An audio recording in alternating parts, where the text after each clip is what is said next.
Welcome to our channel.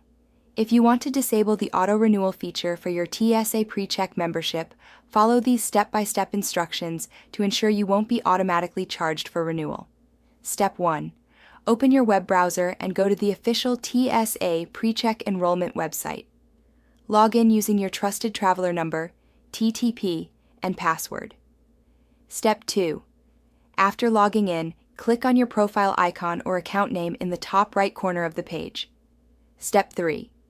Select Membership Settings or Account Management from the drop-down menu. Step 4.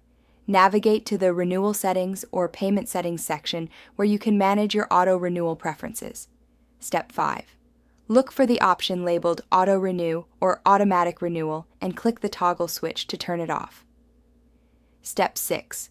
A confirmation message may appear asking if you're sure you want to disable auto renewal. Click Yes or Confirm to proceed. Step 7.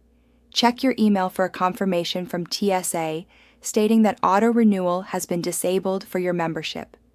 Step 8.